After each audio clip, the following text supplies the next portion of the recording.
All right, this morning we're with Pastor Micah, missionary from the United States, but then working in Togo. So in a second, I'll have him introduce himself a little bit more.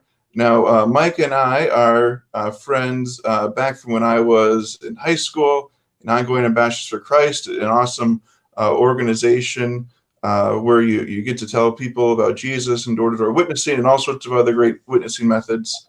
And Micah was actually the pastor when we were close enough.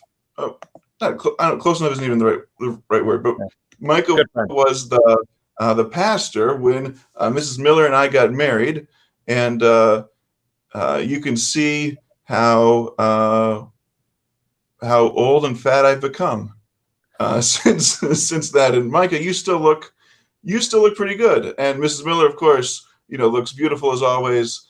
Right. I have just devolved into a mess. No, that's see, where I am there is where you are now. Maybe that could be what it is. That's very, very gracious for you to say that. All right, so tell us a little bit about what you do and who you are. Sure. I serve as a missionary of the Lutheran Church Missouri Synod. I am sent to the good people of Togo and West Africa. And even more so than that, I received the call in 2014, spent the majority of 2015 in France learning the French language, as Togo is a Francophone country from days of, well, I don't want to say days of colonialism, because they were actually German to begin with. And then after the war, Togoland at the time was divided into two by Britain and France. And part of it went to the Gold Coast, which became Ghana to the west, and the rest became Togo, where we are at. So I had to learn French, the national language, albeit that Togo is a small country. There are 31 other languages that are spoken within the country itself. I'll say that right away, too. I did a little bit of math here ahead of time. I looked it up. Togo's square miles is 21,925. The state of Illinois, where all of you are at, the students and all, Illinois square miles is 57,915, which means the state of Illinois is 2.5 times the size of the country of Togo. So if you could imagine that there. That's mind-boggling to think about. Yeah.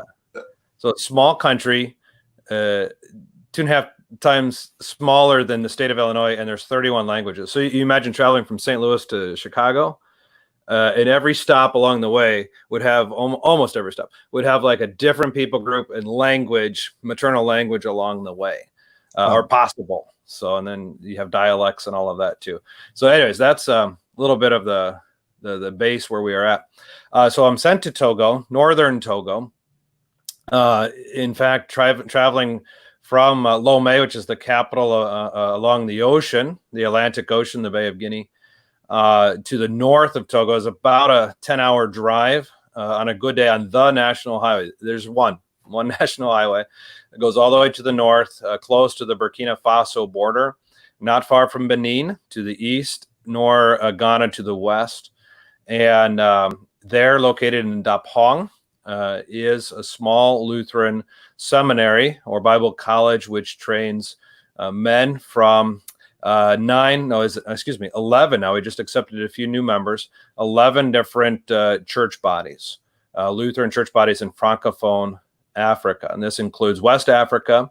So we have the countries of Togo, Benin, and Burkina Faso in the local area, Guinea and Ivory Coast to the western part of West Africa, and then Republic of Congo, Democratic Republic of Congo, and Burundi, 3 Francophone countries in Central Africa that have sent students to our small school there in Dapong. And that was 2015. We arrived after language learning in France, forming men to be pastors there for their local churches abroad. And continuing to do so, albeit right now, of course, a little bit of a pause. We don't have the digital capacity as we do, as folks do here in the United States, though I do contact them via email and prepare prayer services and translate a few pieces for them while I'm here in the United States. So that's a little bit of the background. Pastoral formation for tons of different church bodies across Africa in a small town called Pong, Togo. Very cool. And to the students, in the description of the video, there should be a link to the CIA World Factbook page, or at least the one-page summary for Togo. So that was some of the basic facts about Togo. And one of the phrases that you've used multiple times, and just so I make sure we have it defined well, was francophone. Yes. So what does francophone mean? Francophone would be the Anglophone pronunciation, I suppose, the English pronunciation.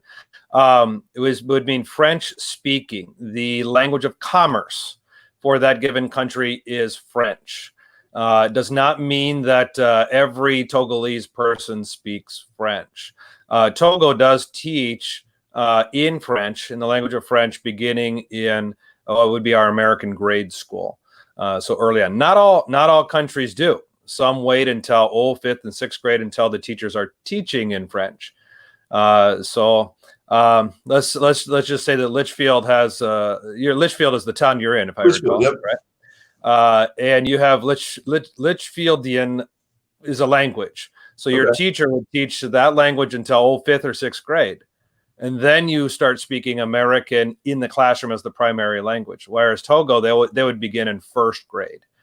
So it all depends on which country. So some of our students, for example, will come in with a very basic understanding of French, even though they're from a country where the national language is French. And we have others that have been raised speaking French, along with 2 or 3 other languages. So it all depends on the background in the country. But in principle, all these countries are French speaking for their language, a national language, if you will. All right. And Micah, you are the most popular guest I've had so far on this. The questions are just pouring in. Oh boy. All right. For the students. So we're gonna hop right onto those. Okay. So I'll be asking them basically in order, so it's kind of be jumping around a little bit. That's fine. Wise. Let's see. Chance wants to know, what are some traditions in Togo? What are some traditions in your country? Chance, I see you have a St. Louis Cardinals logo. That's I don't know if Mr. Miller has mentioned, I'm sadly a Cubs fan, so hopefully this doesn't sour the response. Some traditions in the country. Gosh, that's a good question, because some are national traditions and others are localized based on the people groups. So national tradition, well, they have a Day of Independence like the United States. Every country has their independence. Theirs being independence from France in the 1960s was a longer process. April 27th is throughout every town where the mayor, or if there's a governor in the town of the region, they'll set up a stage and all of the schools will parade through town. The school students will parade and present themselves to the local authorities and maybe sing the school song and wave a school flag along with the Togolese flag. And I had the opportunity to see that a few years ago, as our house is right next to the governor and right near where the stage would be. So we had the opportunity to see the students marching and showing their patriotic joy of being Togolese and students and so forth. Local traditions, gosh. One of the big differences between Americans and the Togolese is that the traditions are mostly oral traditions. There is not much written. Where I serve, the majority people group are called the Moba people, and they speak Moba. Ben is the language, or Mual, it would be the country version, the rural dialect of Moba. Mual is that name. The traditions, I would say, the traditions are often rooted in their animism is a big one. So they would have certain dances. The tribe would get together in a village and do certain dances before the planting of crops to appease the gods for a good harvest. Or they would have a harvest dance at the end of the year to pray that their food is protected to their gods. They would be praying and so forth. So that is one where some of the animists continue those traditions mixed with the cultural religions and so forth. I'm trying to think of other just general traditions. I can't think of any right now. Okay, well, one pastime, of course, you were mentioning in your first question was, America, we have baseball, right, and other sports. Are sports a big thing in Togo? Yes, they are actually. I would actually, courage, speaking French here for a second, correct. I just a little. Is the sport a big thing? Soccer, as we call it in America, or football, is huge in Africa and all over Africa. And in Togo, of course, the children everywhere are playing soccer. And they don't have the nice grass that we have here in the United States. It's just too arid of a climate. But they have a lot of flat soccer surfaces where the children will go out and pick out all the rocks, throw them off to the side, clear the field, and just play soccer in their free time. Even some neighborhoods will set up little goal posts, and that's what they will do for their free time. Soccer is huge. I would say 90% of those who enjoy sports, soccer is it. A few others play basketball. There is no baseball. I've tried to teach some of the kids at the school a little baseball. Like, what is this stick and the ball and the soccer? Let's go play soccer. Yeah. So that's huge. If let's compare, the NFL is probably huge with the Super Bowl. The All Africa Cup is just astoundingly huge. So that's the thing where all the countries have their team. They have to get in the qualifier, and the top, 24 or 30 some, all then compete over the course of 2 months to see which country is the best. It's be like the World Cup, except for just Africa. Just Africa. Cool. Yeah, and it's just really exciting because this is really neat. In this town, everything is open air. There aren't a lot of windows or private buildings, if you will. So everybody goes out to a bar or somewhere where they can watch the game. Buffalo Wild Wings would be like a place here. But you go and everything is open. So whenever there's a goal scored for the Togolese or another team, you either hear the whole town or and you hear the entire game, even if you're not watching it. That's cool. Yeah. Let's see. Now, a lot of times we've talked about differences between countries. What are some similarities that you see between Togo and the United States? Well, this is interesting. You can look at the history. I enjoyed kind of searching through history as a hobby now and then, just to find out new things about different eras. If you were to study the technological growth from the automobile until today with our smartphones and everything, it's a progress over time. Whereas a lot of the third world countries, it's been shortened dramatically. There aren't a lot of cars that are driven in Togo, a lot of motorcycles, they call them motos. But the car is still, because it's expensive to maintain and to upkeep and so forth. Motos, or you can kind of manage that better. But the technology has come very fast. So I'd say similarities right now is that the youth, teenagers, even some younger ones, not many younger ones, but most teenagers 15 to 20 who are able to pick up part-time jobs, they have their own cell phone, not necessarily a smartphone, but a flat screen enough to have WhatsApp. WhatsApp is the big thing for the youth over there. If the internet goes down for whatever reason, they're asking, my WhatsApp is out. And so that's a huge thing, very common to see youth with their cell phones out and communicating, sharing pictures or videos, laughing, having a good time with that. So I'd say that's probably, to me, the starkest similarity that I see that is there. Other similarities, I don't know. I'd have to think about that. If something comes up in the conversation, we'll go there. But I think the clearest one would be the technology of the cell phone has certainly been overtaking a lot of the young in Togo. This will take it from the other way. What's the biggest difference that you see between the United States and Togo?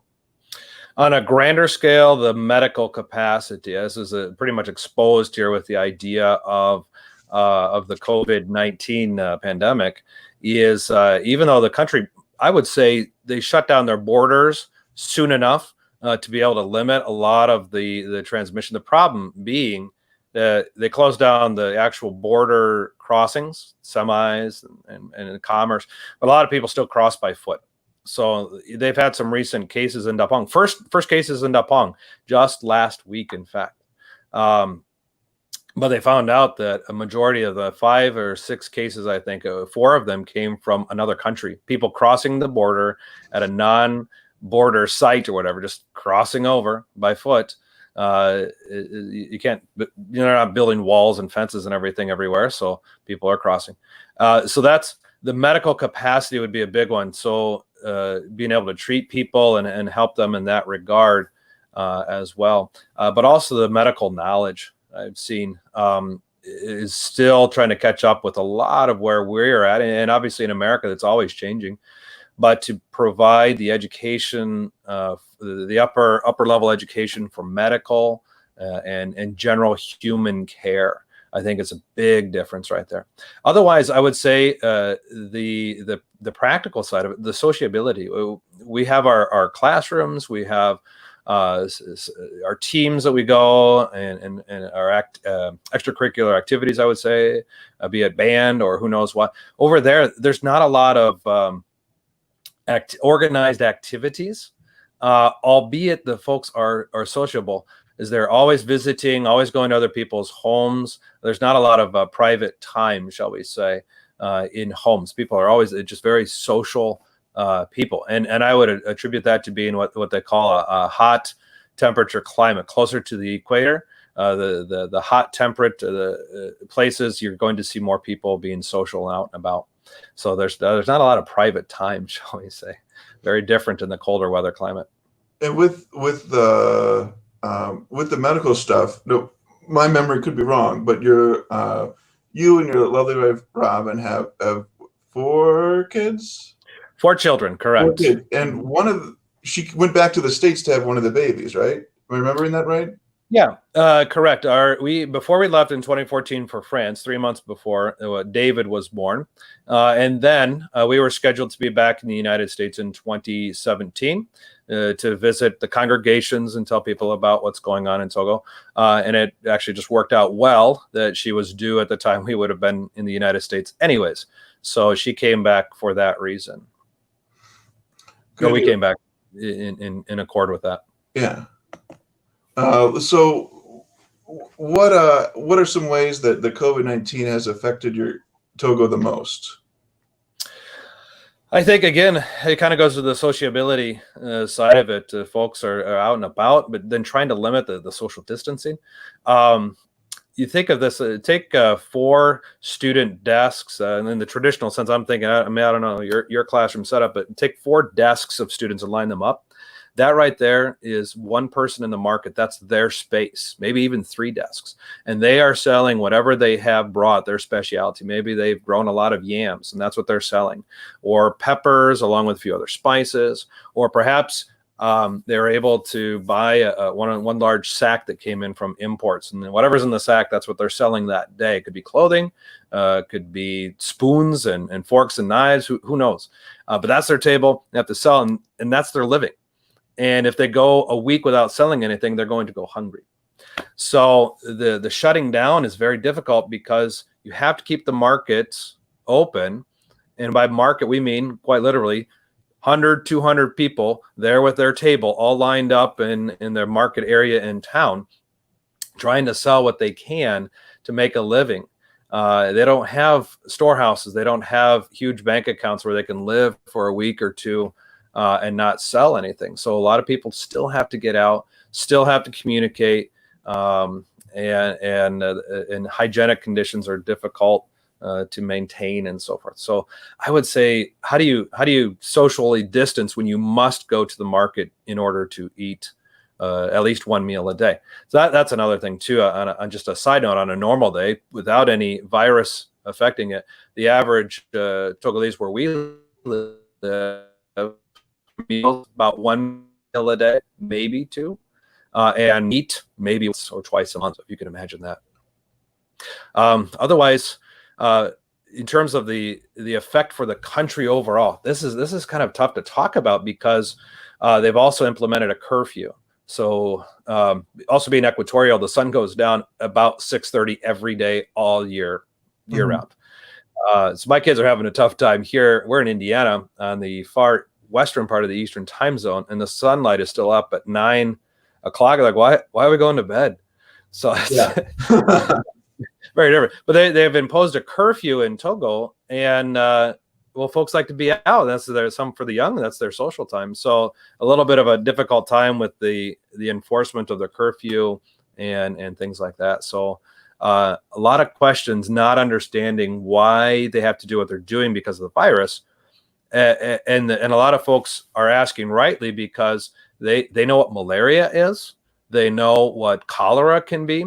They've had the Ebola scare just a handful of years ago, although it did not get to Togo at all, and all these other things, but nothing was shut down. So a lot of confusion among the people, being that there's not everybody has a TV. They have radios. They're hearing about this, but kind of wondering why. Yeah. So that's a big thing. So there are a lot of people who are probably not abiding by. Yes, and yes and no, I guess, and so that is part of it. Is that you have to get out to get food on almost every day basis or every other day basis, and then some of the young are just like, I don't agree. I'm just going to go out and break the curfew, and then they find themselves in jail for the night or something. So it's I don't want to call it. It's not a coup d'état. It's not a coup. Nor is it, the police brutality. What do they call that? The martial state? Martial law. Martial law. It's not quite that point, but it is a lot of confusion going around. So, yeah. I can imagine. Kara wants to know, what are some unique animals there? I want to add something to the previous. Oh, yeah, previous question. Sure. So part of this is also the stability in the region. If you have a map, and that's probably something I should have had ready to go to screen share, was a map of the region. So Togo, where we are at, is, as I said, near 3 other countries, and their commerce is all affected. So Dapong, for instance, is actually, in the local language, market town. On Saturdays, people would come from all 3 countries. They'd travel kilometers, many of them by foot, just to sell and trade and get a higher price and all of that in Dapong. So that's been limited extremely by that, but it also means that the stability or civil unrest is a potential. It's one reason why we came back to the United States for the time being, not just for the health side of it, but the possibility that if it does go bad, really bad, that there could be a lot of civil unrest. So they're not at that point. I really sense with the Togolese and also the Burkina Bay people from Burkina Faso to the north of us, the general population are good-hearted people, struggling in life, yes, but they're good-hearted people. The majority are, but it could lead to civil unrest if the virus isn't taken care of or other conditions. So anyways, we'll move to the next question here. Yeah, sure. And this is, Kara she's the daughter of Carolyn Gingrich from Central Illinois. Like, there's Leslie Gingrich who married Dan Bell. Oh, yeah. Mm-hmm. Okay, her older sister, it's her daughter. So there's a weird people connection there. Anyway. Yeah. Cool. Okay, what are some unique animals there? All the insects. Well, yeah, it took us a while. We've lived in one home, which was on one side of town, kind of a smaller home. We knew it would be temporary when we first got there until we could find something a little bit closer to the school and so forth. And we found a great home. So the first home had just this like I don't call it an infestation, just kind of natural in that part of town. And we were like, oh, okay, move to the new home. No, they don't exist there. Instead, you have these ants. They'd be like fire ants in Texas, but they're small. You can't really see them, and just they'll bite, and it stings like crazy. So you have to have some lidocaine cream around just in case. The kids will cry for 20 minutes because this one little ant bite or whatever. Bigger than that are when we first moved to the house 3-4 years ago where we are currently at, you had millipedes. Oh, That probably big? about 8-9 inches long, and you could actually hear them if everything's quiet. You hear their feet going across the tile floor. But they don't harm anything. They're actually good cleaners. So you have to, what I've learned to do, you have to research real quick. Is this poisonous? First question. Can it harm me or my children? Does it climb? And then if it's a good thing, like the millipedes, you just move them out of the house and they'll go, eat some dead things or whatever. So the millipedes were just really kind of a fun thing. In terms of animals, I know what you're asking, probably like the safari animals, tigers, leopards. And it's really neat research in Togo because it says, this might be the region for these things. No. The most recent one was in the 1980s. They had an elephant. What is the group of elephants called? It's not a herd, is it? I think it's herd. Yeah. Well, group of elephants. It could be. So they used to have one just south of where we lived until one of the lands was changed from a preserve to open, and so all of the locals went and hunted the elephants down because the elephants were coming and getting in their granaries and eating all their grain. And so instead of building a fence, they hunted the elephants out, unfortunately. So I was really excited to see some animals, but by the time we got there, it's long gone, really, sadly. So there aren't a lot of free roaming animals like that. There aren't even any coyotes or anything like that in near town, from what we can tell. Other than that, snakes. We have snakes all around, and mostly, as by one of the guardians at the school described it this way. I asked him, we killed a snake one day in a classroom, and I said, was it poisonous? And he looks at me and says, aren't they all? And I was like, well, not really, but around there they are. A majority that you will kill are poisonous. And the longest one we killed was about 6 feet. So about 6 feet, only about, so I'm thinking meters, everything over there is in meters. About 10 yards away from the house. He was in a small little ravine.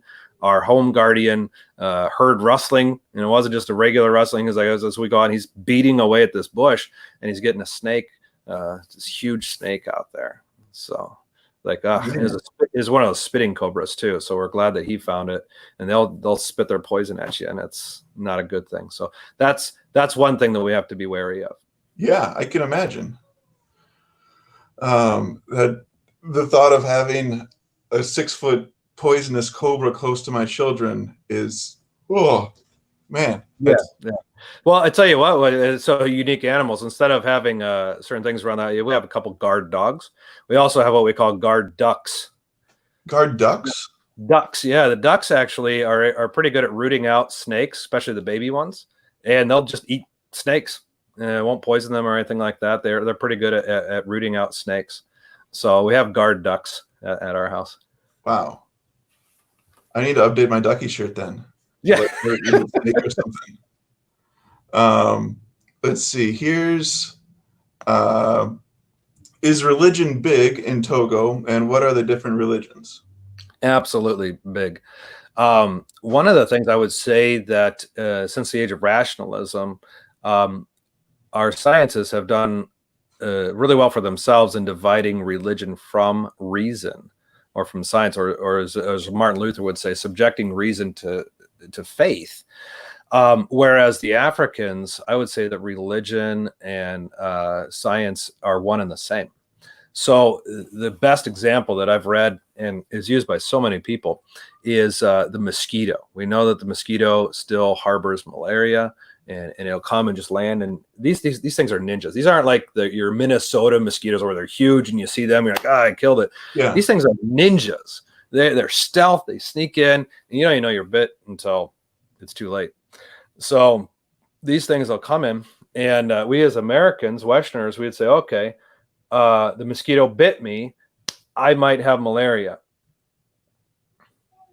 An African, in West Africa particularly, they would say, I have malaria, a mosquito bit me, I understand that, but what made the mosquito bite me? So they attribute it to a religious reason. So Gotcha. did somebody not like me, and they're to somehow send a mosquito to bite me. So instead of saying I have malaria because a mosquito bit me, I have malaria because somebody doesn't like me, or I haven't kept the gods happy, or the spirits around me, my ancestors aren't happy with me, and so they sent the mosquito. So why did it, rather than how did the mosquito bite me, why did it bite me is the question. And it's a mixing of the reality of, oh, I got malaria because there's a parasite in me. I got malaria because it's a religious reason. So they combine the two. So we've completely divided, I would say, much to our detriment. And whereas there, it's almost one and the same, is that there's always a religious reason as well. So this COVID, for instance, is clearly for many a judgment from God or the gods, or the ancestors have sent this plague upon the world because we haven't been appeasing them, or whatever the case is. So it's huge there. For Togo itself, the major religions are animism, which is the last statistics put out, or study it put out. Togo is the last remaining African country where animism is the majority religion, followed by Christianity and Islam at about 20% each. So 50-some% animism, and then Christian and Catholic. Now, odd to say it, I'll explain animism in a second. Odd to say it is there's a proverb in the region called that goes like this: is what is it? 50% are Christian, 50% are Islam, and 100% are animist. Which it's a proverbial saying, so you have to think about it. Yeah. Which really says that a lot of Christians they'll go to church on Sunday and they'll listen to Christian music if they can. There are a few Christian stations. Roman Catholicism came with a lot of the colonization, so the very high influence in capital cities and larger towns. But if they were pressed to do animistic practices, they'll do it. So at a funeral, if they're asked to slaughter a chicken to appease the ancestors, they'll go and do it. And so they'll mix their religion. And you have your social Muslims, your social Christians, who will speak of God and Jesus, but then they have no problem doing a lot of the ancestral things. And that's what animism is. It comes from the word ani, which is soul. And so with that, they believe in the spirits are around them. Grandpa, grandma, they're all around us. Not too far from these ideas that is in America, where if somebody dies, they become an angel, and they're like with wings. It's not too far from that idea, but they truly believe this. And so a lot of homes will have a home altar where they'll sacrifice animals to their ancestors and so forth, and really try to keep happy the ancestral spirits that are all around them, that then come between them and the gods. So there's no direct interaction with the gods that are there, or the regional god or goddess that is there. They go through the spirits to do so. That's what animism is, and it's still perpetuated very much everywhere. So part of our catechesis is teaching them why they no longer need to rely on this, and how the ancestral soul is at rest somewhere. Not necessarily with God, of course, if they've been placating other gods, but nonetheless, how they can have rest for their soul and their children as well. But part of our catechetical rite, our confirmation, asks them to forsake animistic practices, forsake the sacrifices to the gods or to the ancestors, and to remove all home altars that were dedicated to the ancestors. So there's actual burning ceremony. They bring their stuff from their home and they throw it in the fire, and they recite the scripture and make a confession that this is no longer a part of my life. So like the burning of scrolls in Ephesus. You know that? Yeah. Now, I know when I'm talking about Old Testament stuff, and Jesus to my students, and Jesus being the ultimate sacrifice and the fulfillment, all these sacrifices in the Old Testament, and all the fifth graders. Oh, what, they killed animals? What? Right. It's a very foreign concept to us. Does that make, as a missionary teaching the faith, does that, because sacrifice is a part of what they know, does that make it easier or more difficult? Easier. Now I'm gonna have to tiptoe along the line here for us as Lutherans, because a lot of the evangelical missionaries who have come to the area completely avoid the idea of sacrifice, like all sacrifice bad, all blood stuff bad. But as a Lutheran, what is central to our understanding is that right from the book of Hebrews, without the blood there is no propitiation for sins, there is no forgiveness of sins. Well, but sacrifices are done because our high priest has become the sacrifice. So where is the blood? For us, that's called the sacrament. And so sacramental theology actually attracts a lot of people to say, okay. And in fact, some that have been evangelicals who still mix with the sacrifices because they've been told, don't do this, all sacrifice bad. They'll still do it in secret. But then as a Lutheran, so wait a second. So the blood's already been sacrificed and poured out, and no longer is a sacrifice needed, but I still have the blood given to me when Jesus says, this is my blood shed for you for the forgiveness of sins. It's like, yes, it's and you're resurrected. You no longer need to sacrifice.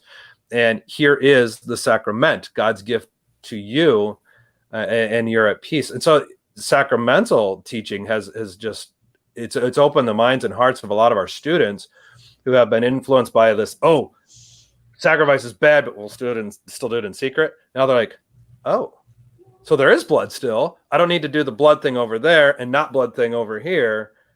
I could have the blood here in Christ that is my salvation. So it really is a very key difference for, I would say, Lutheran mission in the fields. You're right on.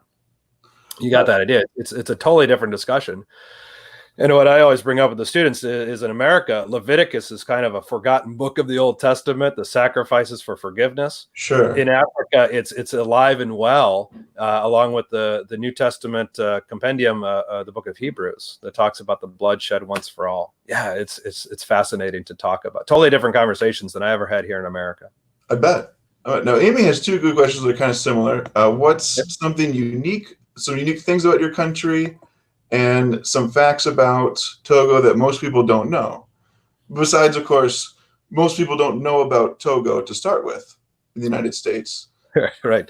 Togo, they think toga from the Roman, where the toga. No, two totally different things. And I get that asked, how's life in Toga? Like, so good. The first question was something unique. I tell you what, you got to go with the got to start talking about food at some point, right? That's right. Yeah. In far West Africa, I like to joke and say that I'm in Midwest Africa. So it's but it's West Africa, but Midwest Africa. In far West Africa, they have manioc, or achike, is what it's called, the manioc root. I'm trying to think what the other thing. Cassava is part of that.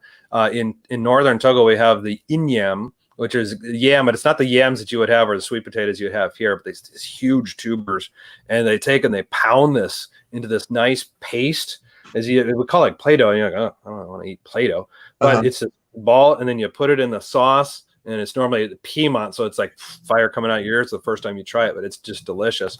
And I would say that's unique to the region, which are a lot of our students that come from other countries. They're like, oh, I've heard about this. This is pretty good.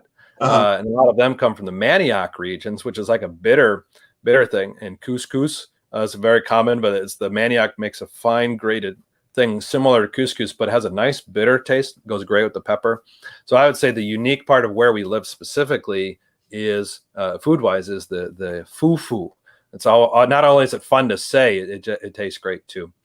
Cool. And so that's probably the unique thing. Facts about the country that most people don't know. Probably the size is so small. It's next to Benin. So I like to say, if you're looking at a map, where is it? Well, first of all, it's like the prime meridian. What is it called these days? They don't call it the prime. What is it? I still call it the prime meridian. Prime meridian, but they don't call it Greenwich Mean Time. That's what it is. They've changed that to universal. Yeah. So you look on a map. Sometimes the globes, the prime meridian, that's where the map folds in. And so Togo, you don't even see it. It's already small enough, but it's like right in the middle there. But I like to call Togo and Benin the Vermont and New Hampshire of Midwest Africa, because they're so small. They're north and south. They're right there. But the size, first of all, is that folks don't know, and the 31 languages spoken in the country itself. Imports, exports. So a lot of small countries live on exporting something. I'd love to see more. Yeah. There we go. Wonderful map. You can see there. Nigeria is the big one. Everybody seems to know where Nigeria is, and Ghana to the west. And you got the two Vermont, New Hampshire countries right there. Import, export. So I would say cashews. I don't know if you all like cashews, but just Europe and the United States are going nuts, nuts over cashew. And so that's huge. But the problem is a lot of the exports go to another country for production. And so Vietnam and can't remember the other Asian country. They actually get all the raw cashews and they deshell them so that the Americans have the complete shape and everything broken. And then they package it. They make all the money. And these poorer countries are selling them nickels, dimes just to take bushels of cashews. If these countries can produce, it'd be great. From tree all the way to finished product. Ivory Coast is doing that and their economy is growing. Same thing with bananas. They're starting to figure out we don't have to ship them somewhere else for final preparation. So that's a huge thing. I would say for Togo then, cashews is a top thing. Cotton, still growing a lot of cotton. Coffee, which is just amazing to me, is that they produce a lot of coffee, but very few Togolese actually drink coffee. And when they do, it's the Nescafe packets. I actually, parallel to this, I journeyed to Ivory Coast to do a 2-week intensive course, a small town, maybe 5,000, 10,000 people in the area, small town. And they have this little cafe. I walk up and I get an omelet with bread, a baguette, for maybe $1.50 and a cup of coffee. He said, would you like coffee? I was like, oh, yes, this is a region where you guys grow coffee. Go, oh, yes, yes. And then she gives me a Nescafe packet. I'm like, this has gone all the way around the world. And you can just go out the field, grind some of those beads. There you go. You got your coffee. Oh, you have to brown it and all that. But it's just funny to see that Nescafe has just taken over even the coffee countries. And that's what you get is these packets of coffee like that, Insta coffee. Anyway, so those are probably some of the facts or the exports. What is common? So cashews, coffee, cotton. There's two other ones that I'm not remembering at this time that are big for that. What else? Oh, probably the history. Fact about the country, you might see it in the news and people don't register. The president is the son of the previous president, and together they have been ruling the country in an elected democracy for 50 years. Wow. So I'll let you make of it what you want to for your politics side of it, but a father-son ruling the same country for over 50 years. The president remains president for 5 years on an election cycle of 5 years. So there's a little politic to think about too. Now back to food. Gideon wants to know what's your favorite food, and do you like goat? Now this is, well, you're related to this fella. Gideon Brackenoff. Yes, I am. I have seen him. Mission Central. How you doing, Gideon? Hope you're doing well. Yes, I am. As my cousin Sandra and her husband Ben. So yeah, that's our family friend there. So good. Do I like goat? As long as I'm in Togo, yes. I've had some of the prepared goat with my African friends when I was in Milwaukee. I was like, this is kind of sticky and it's interesting. But in Africa, that's probably the main meat that they have at funerals or other grand celebrations is goat. Yes, I'm all right with it there. And the sauces, whether it's a peanut sauce or a red sauce, it's really good meat over there. I would even say the mouton. You guys, chant le mouton in French would be the sheep. Is also common enough. Islam has enough influence where you have tons of goats and sheep that they would have for their festivals and so forth. The one you have to stay away from is cow. Whereas you guys love the hamburgers and everything here. So cow, they don't feed them well. They're kind of free range. There's not a lot of good fields to eat or grains to eat. And so they're kind of marbly and just chewy. So what do you have to replace that? Donkey. The donkey is a good field animal, and it actually replaces beef quite well. It tastes like beef. So, anyways, but I would say my favorite, if you're going to talk about meats, they have guinea fowl. The Pong is also known for their guinea fowl, called pintade in the French, I believe. I don't think that's a local name. It's pintade is what it's called, guinea fowl, and I'd say it's even better than chicken, so long as you can find a good one, a guy who can make it very well on his local fire. It's just really neat to see how the local guys make that. But I would say my favorite food there, aside from the guinea fowl, would probably be the fufu itself. So I already talked about there. It'd probably be the local one. I love it too because we can take our family out to the fufu bar is what it's called, and order some, and we'd have our fufu, maybe a couple pieces of the goat in the sauce, and everybody eats for less than $7. The fufu, that's the yam that's ground, the kind of Play-Doh stuff. Okay. Yeah, the paste. Yeah, the big. You get a ball, yay big, and you just take a little chunk, dip, and you eat that way. Yeah, I would say that, just so you know, that too, the common food is the cornmeal pot. It's cheaper to make than the fufu, and the field corn that they grow. That's what they store up, and that's your common food is from the field corn. They make the corn pot. All right. Now, you were just talking about your family. You have your kids range from what age? Sam is my oldest at 9 years. My youngest turns 3 years old today, Lydia. Cool. Otherwise, we have 9, 7, 5, and 3 right now. All right, good. You got a nice stair step going on there. Yeah. So what do you and your family do for fun then? For fun, I'd say we walk around every once in a while. We'll walk around our housing area. Where we live is actually the only forest area of the town. So we'll kind of walk the grounds. We have Mennonite neighbors gosh, I'm disoriented. I don't remember which direction, but the other side of the mountain, which is not really a mountain. It's a nice big hill, rocky hill. So we'll go and visit them every once in a while. They have now 5 boys. All about the same age, except for the baby, of course, they just had. So they're not too far away. Otherwise, the kids will load up the bikes and go over to the school, which has probably one of the few flat spaces for them to ride their bikes. And where we're at is, like I said, on a hill. So there's very few paved places. You can't just ride around town. There's only one major road that is paved, along with a few roads by the market. So it's a lot of dirt bike riding. We like to go out to a Catholic retreat center where there's some open space, an open auditorium for them to play around, to hide and seek. Or we'll go and walk the trails near there. We'll just park out there and walk some of the trails nearby and see some of the fields and see who's out there doing their thing. There's not a lot of places to vacation. It's just hang out there. There's a Baptist hospital just south of us, about an hour away, I should say. It's a new hospital as of 2015. And one of the first things they built there for their workers is a swimming pool. So again, being equatorial, the temperature only stays around is averaging 90. It gets as low as maybe the 70s on a rare Harmattan November day or evening, I should say. It might get in the low 60s. And that's when people are wearing coats, winter jackets they somehow found, who knows what. Yeah, I know you guys are thinking 60s. Come on. Yeah. But it gets cold. Right now it's around 100 degrees, 110 degrees, very hot. So this would be the time to maybe take a quick trip to Mango is the name. Mango is what it looks like, and go swimming at the Baptist Hospital.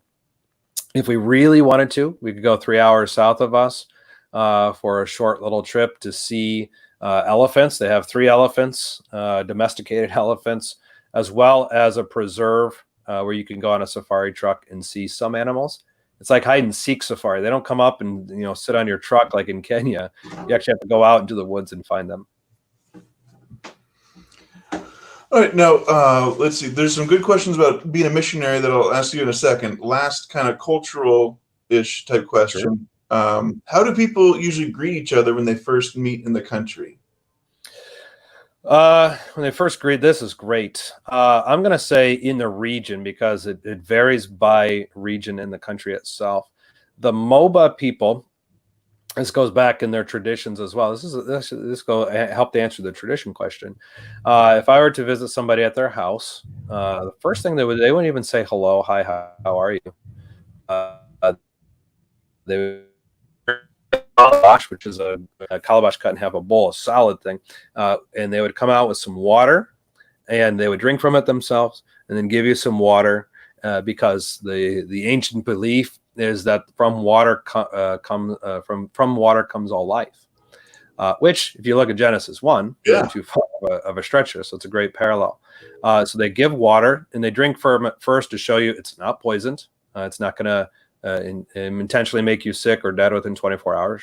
And then they give some and show that I'm sharing with you my most precious asset, which is water here.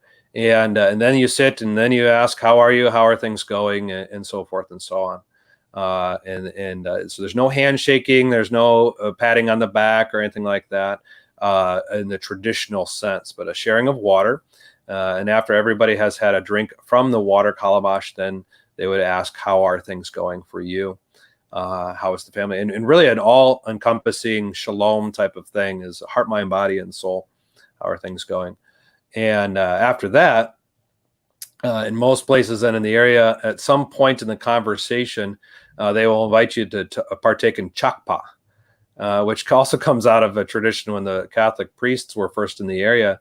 They go out, and in some of the villages, they didn't have the water, so they just serve what they had made from the water was a kind of a warm style fermented beer they had the day before. And he just chakpalo, which they heard chakpalo, which he was saying, this isn't water, it's beer. And it's a very unique local beer. So now the tradition is from now a couple hundred years now, Ben, give water, talk, and then we'll serve you some of the local beer or beer that was made by the house. So it's really a fairly easy thing that they have been able to maintain and do. So kind of an interesting greeting system amongst the Moba people there. Now, Amanda had a good question here. She asked, if I can get back to it, what made you want to be a missionary? The gospel being proclaimed to me as a child. One of the places I lived in my youth, I was born in Indiana. It's actually a stone's throw away from the hospital where I was born right now in our time here in the States. But 10 years of my life I spent in Salt Lake City, Utah, of which is, I would say, probably the largest mission field in the United States. Being a Lutheran and a Christian there, highly influenced by the Church of Jesus Christ of Latter-day Saints, and often asked to participate in their studies, I had to know who Jesus Christ was according to the scriptures. And I also saw that even many of my friends I play basketball with or whatever, was a very different view of who Jesus was for our salvation by grace alone, through faith alone, is often about what we had to do first so that then God could apply grace. Mm-hmm. And a lot of other extra things that went with that. So I saw even in my youth, and that's where I got on board there, Paul, with Ongoing Ambassadors for Christ. And you can imagine door to door where we had a kind of a running joke that about 80% of the people we would talk to would be Mormons. The other 20% don't answer the door. It's like, okay, that's what we were facing. So I guess you could say it was an early formation, seeing the necessity of clarifying what I believe, why I believe what I believe, what hope do I have? Give them the reason for the hope that you have. And this carried over then into college when you just meet so many different people of different backgrounds and different beliefs. Always in that quest at the university, what is truth? As Pilate once asked, and so forth. I think at college, I would say I wanted to become a psychologist, child psychology, and so forth. But my pastors encouraged me, go to seminary. And even in my seminary days, I took an interest in mission, study of what is mission nationally, historically. Northern Indiana here, Friedrich Conrad Dietrich Winniken, my third child, his middle name is Winniken. He was born right before we deployed. It just reminded me of the mission work of the Lutheran Church in the area and what it meant in a growing area. August Kramer witnessing to the Native Americans in Michigan and writing catechism in their language. It just really intrigued me so much. So I would say it's a very broad study over time, or a broad spectrum of time, thinking of this to be a missionary. My first placement was in Milwaukee, inner city Milwaukee, 2 congregations together. I was pretty open. I was single at the time, no family, no wife or children to think about, well, where would they be best? So I was open. They put me in Milwaukee, right in the heart of the city with historic congregations, in a very diverse neighborhood of folks from many countries. I was working with Asians, about 3 or 4 different ethnicities, worked with my first catechumen was about a 60-year-old gentleman. He just passed away a few weeks ago. Wells Wallace from the Democratic Republic of Congo, a francophone gentleman of all things here. And so I was working with a lot of folks in the inner city that came from various backgrounds, ethnicities, languages, you name it. If you could imagine the potlucks, you have Thai rice next to the Congolese beignets and some goat, and then the bucket of Kentucky Fried Chicken. So just is amazing. So I really enjoyed working across the board there in Milwaukee. So that in 2013, when folks in St. Louis said, "Hey, we'd like you to be to consider signing up for an international call," my response was, "Well, I think I'm already in one right now in Milwaukee." So you could kind of just say it is a long transformation over time. To say it was almost natural to say, "Hey, let's go to Togo. Let's see how we can now broaden the proclamation of the gospel and the formation of pastors here throughout not just Togo, but tons of other countries." So certainly by the word of God, the gospel being proclaimed is why I would say I really wanted to be a pastor and a preacher of the truth of who Jesus was, and to visit with people one-on-one, and also from the pulpit to give them who Christ is in the purity and truth. Now, let's see. Now, here's another question about this. So did you get to choose the country to work in? And if so, why did you choose Togo? Great question, actually. Again, in 2013, I was approached by folks in St. Louis, and they had proposed Central America, Panama, possibly Mexico City, Dominican Republic, Puerto Rico. And we're like, oh, that's interesting. And so we went through the paperwork and everything. And actually, very much like my call service in 2006, I was very open. And we says, well, we're willing to serve where we needed most and best. And as considering our family, I was like, oh, okay. So they're kind of targeting us for Central. I enjoyed probably working from day one with the Hmong in Milwaukee. Sure. And I was like, okay. Although I had worked with the African immigrants as well. And then I get a call a few weeks later. So how rural is too rural? What does this mean? We're going to live in a bunker? What's going on? And as well, we have these options. We need theological educators in Africa. 2 seminaries, Matango in Kenya and Apong in Togo, need theological educators. One, you would have to learn French. The other one, you'd have to learn, what is it, Kiswahili? I think it is. Yeah. And it's like, okay, so it's a language learning. Wife would be involved in that. So they gave us those ideas, and we responded, says, we're open. Where are we needed best and most? And that's so they kind of through the process chose where we would be a good fit, where they thought best, and we were willing to learn the French and everything.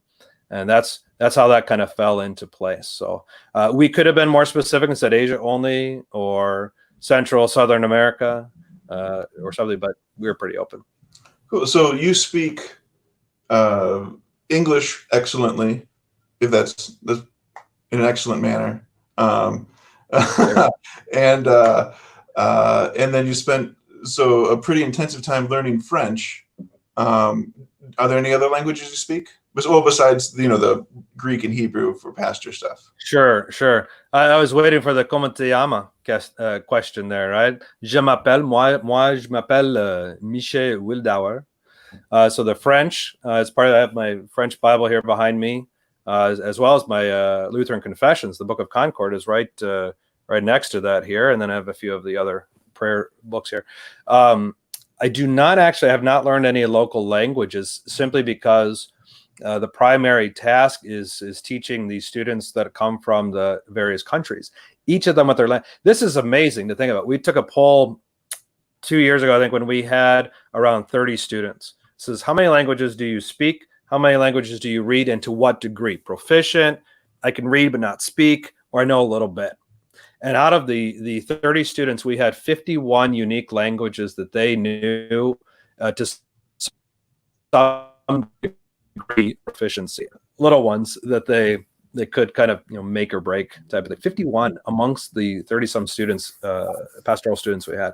So amazing to think about. So yeah, for me, it's English and French are the only real spoken languages. I know a few of the local greetings that I would need to know and so forth. But I also get it mixed up with some of the Ivorian introduction greetings that I had to learn for my trips to Ivory Coast. So I have to brush that off a little bit. But I do want to emphasize, this is a great question, because with the languages, this is like, are you really a missionary if you're only working with those who are already Lutheran, who are already Christians? Are you really doing mission work? You're not planting churches or converting people. Well, you're doing just a natural, our vocation, going to the market and talking to people, of course, as any good Christian American would be doing as well. But to think of it this way, no, I'm not planting churches. Now, if I were to go to, I like using this example, Nzira in Guinea, which is southwest Guinea, a very good sized town that is home to about 5 regional dialects or 5 regional languages. If I were to go there, I'd have to learn French to first enter the country, then a local language, and I'd be working with that people group, but not any of the others. Well, now we've had 2 different students that came from Nzera who know French. Of course, one of them knows English, and that's how he became a Lutheran. He found Luther's Catechism, the blue-covered 1984 Luther's Catechism, and he really said, this answers my questions. And he's forming to be a pastor. He'll be finishing up here soon, going home. He and his other friend is the one that I interviewed. Together, they speak 4 out of the 5 regional languages very well. So they are going to go back, being formed in our teaching, biblical formation. They are going to be preaching in the congregations that sent them, but they can also then do the mission work in the various language groups and amongst the people, and they know the culture already. So really, as a missionary, I'm forming pastors and missionaries to go back to their homes to preach the gospel. And to me, that's just phenomenal to see exponentially how this can work through theological education, is the missionary forming the pastoral missionaries, and they can do it in their language and very naturally too. It's a neat partnership and way that it works, and it probably comes across less as, here's the white person coming in, believe like me about my thing, instead of people from their own culture telling it. Or maybe I'm just wrong.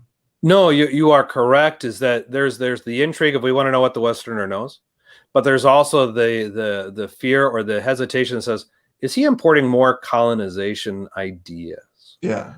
And I think that's to answer that question from day one with the students, we talk about how the liturgy is non-cultural.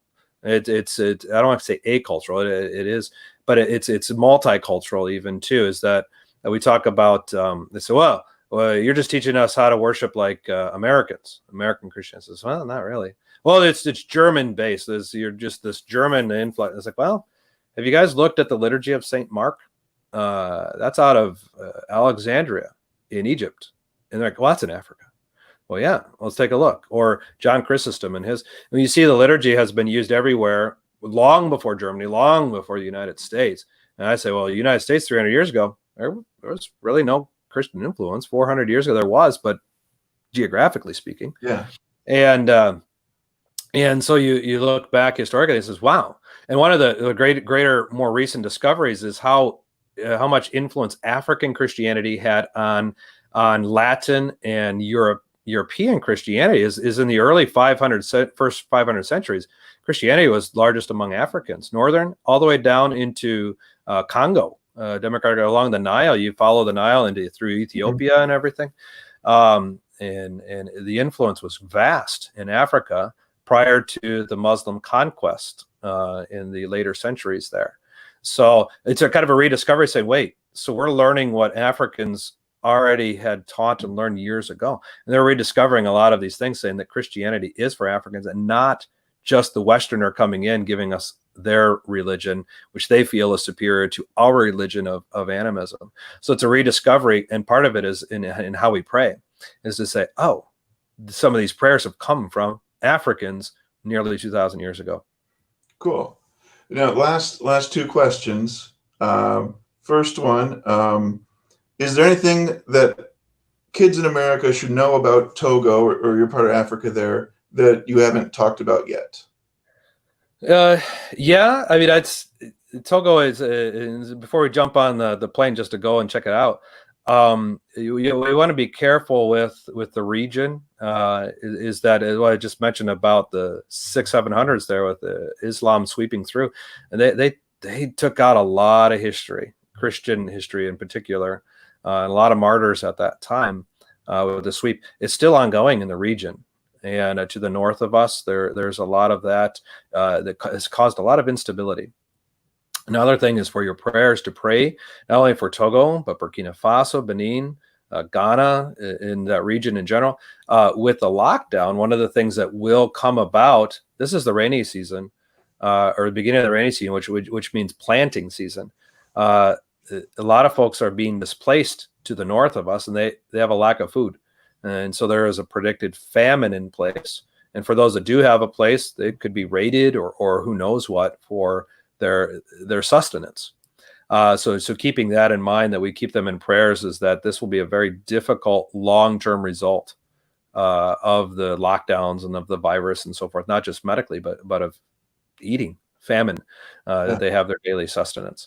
So that's one thing to consider as well. And that will also determine the stability factor of when my family, or even just me, that I'm able to go back to continue what we're doing. So that's all part of the question right now for us and where we are called to serve. Well, you took care of the second question, because the second one was, what should we keep in our prayers as we think about Togo and you and your family, and we will definitely keep those things in our prayers, with the economic and the political people that may come, and then you personally and your work there, and the people that you get to touch and send out, and it's awesome what God's doing through you, Micah, in Togo. Thank you.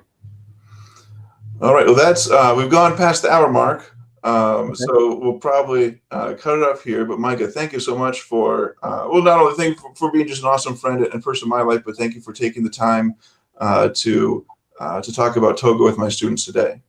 Sure, this has been fun. It's like an hour-long lightning round of questions. I love it. Yeah, it's quite enjoyable. I do enjoy kind of opening up the hearts and the minds towards mission field. I could say that too for the students, if you are thinking about it. There are many ways to serve.